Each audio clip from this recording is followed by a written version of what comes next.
What if I could show you how to make $25,000 per client, even if you've never charged that kind of money before, even if you wouldn't know where to find a $25,000 client, and even if you wouldn't know what to include in a $25,000 client project? I'm going to take you through the entire process of exactly how to justify $25,000 worth of work. Now, whenever I've shown this to people, the first thing that they've always said to me is, yeah, but I don't have any portfolios, I don't have any testimonials, I don't have any past clients that I can work with. And it's a bit of a chicken and egg scenario, right? Because a lot of people feel in order to get like a high ticket client, they need to have, this is an egg, by the way, they need to have a testimonial or like a portfolio. But they can't get the portfolio work until they've got the high value client, but they can't get the high value client until they've got the portfolio. I'm going to show you how to break this cycle and exactly what you need to do in order to start justifying that price. Now, I learned this methodology from the man, the myth, the legend, Frank Kern himself. This was 100 million years ago. I don't even know if Frank remembers this particular methodology. However, I've tweaked it slightly for marketers, consultants, funnel builders, guys like yourself and me, but the core premise essentially looks at what exactly is it that we need to package up into a product in order to justify a $25,000 project. Here's what's really interesting, and this is something you need to get your head around. When I understood this, everything else fell into place, and I was like, oh, I finally understand why some people make lots of money and some people don't. The value of the product has got absolutely nothing to do with the work that goes into it, but everything to do with the type of client that you aim at. For example, this is the new Apple Beats USB-C cable.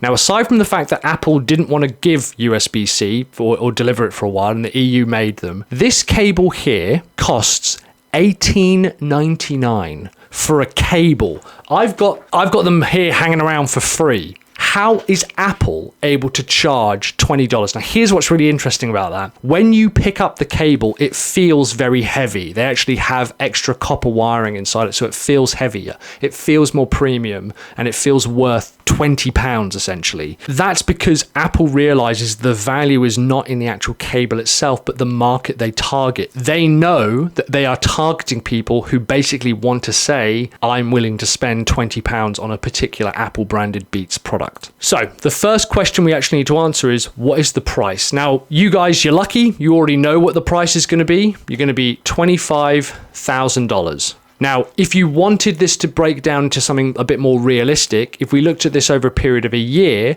I personally would say ask for a $3,000 deposit for the first month and then charge $2,000 a month afterwards.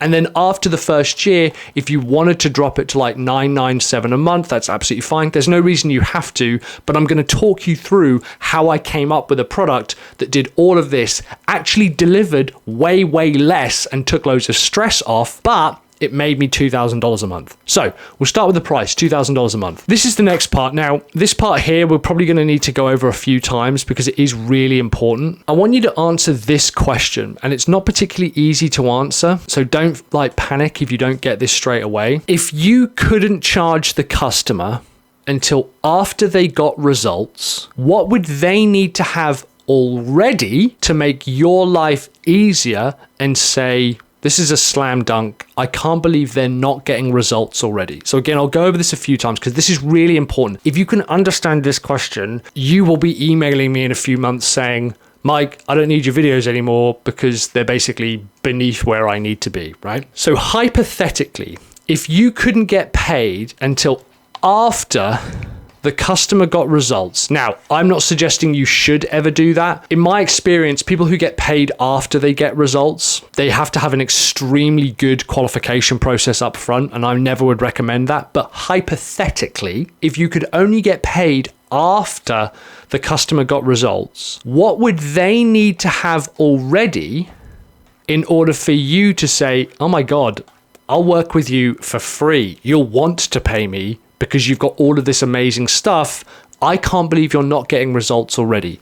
For example, have you ever looked at someone much younger than you and seen them do something like athletic or like with gymnastics or running or something, I don't know, and you thought, oh my God, how are you not planning on being an Olympic athlete? I remember seeing my niece play a game of chess, and she was playing it online. And I looked at the people she was playing online, and they were like veterans, like skilled pros. I was like, how are you not planning on being a chess master? I see kids at my gym who are able to do amazing gymnastic skills like muscle ups and that iron cross thing. And I'm like, how are you not going to be an Olympic athlete already? You've probably come across clients and businesses where you thought, oh my God, how are you not rolling in cash already? And if you dig under the surface a little bit, you see that they've got an email list, they've got ads, they've got a social media presence. There's a customer I've started working with recently who has got like an extremely specific labor intensive crafting skill set. He's making like 10, 20 grand a month already. I was like, how are you not making 80,000 a month? And it's purely because he's not doing 2 or 3 really important things. And this is the key. So what would they need to have already in order to make your life so easy that you'll go, yeah, I will take this because I can't believe you're not getting results already? They probably need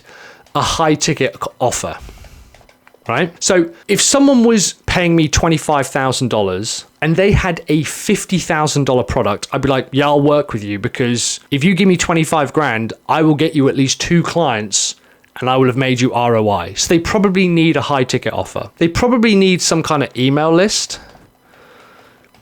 And again, this is specific to you. By the way, I want you to understand, make your life easier. If you've ever been professionally coached for athletics, you'll know that they go have a really stringent process for who they will and won't work with. And one of the questions I was asked was, what's your diet like? And I said, I guess it's pretty good. I mean, I don't really eat that much sugar. I don't really eat that much like takeaway or processed food. That wasn't a good enough answer to them. What I should have said is, I actually track all of my macros and nutrients in this app. I can tell you my caloric breakdown every single day and how much protein I'm getting, as well as how many fats I consume, when I consume it, and the quality of that food. That to them goes, yeah, if that guy is this dedicated to his diet, it's going to make my life way easier as a coach to be able to help him get to that next level. You need to say, well, if they have an email list, don't feel you're not worth them having a high email list, if that makes sense. Just because someone has got a huge email list of like 10,000 people plus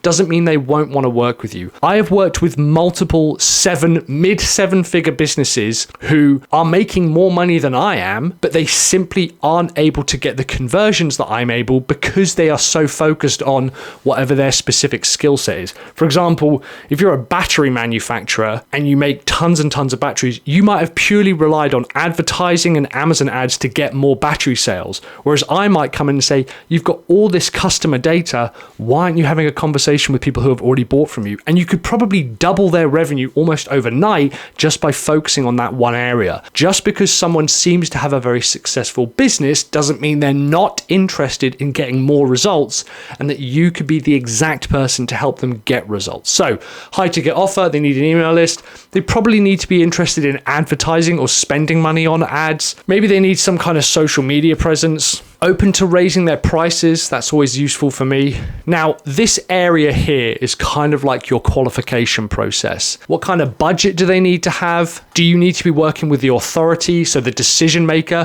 For example, I won't work with boards, as in like people who have like board members. I will only work with the DM. So in what would they need to have already to make my life easier? I need to have direct access to the decision maker. That's really important to me. What kind of needs do they have? Well, they want to be able to increase sales. I know this sounds stupid, but the amount of times I've worked with businesses who work with companies whose core principle is actually not to increase sales, I'm like, it's going to be really tough for you to sort of justify your price because your core result you're getting isn't something they actually need, which sounds insane, but it's more common than you might think.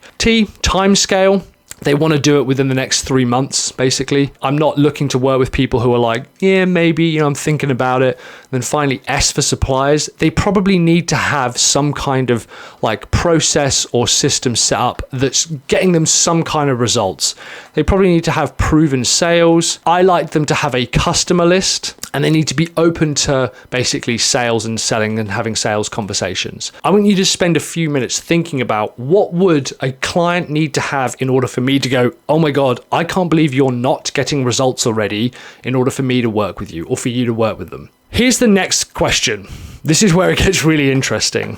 Now, what are the first 3 things that you would do with them as soon as they sign up? Imagine you had this client. They've got a big email list, they've got a high ticket product, they've got proven sales, they've got a past customer list, they're open to ads, they're open to raising their prices, they're open to email marketing, they're open to all of this stuff. What are the first 3 things that you would do? Now, this could be in the first 24 hours, it could be in the first 7 days, it could be in the first 31 days.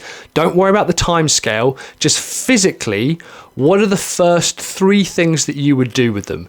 For example, the first thing that I would do is I would email their past customers.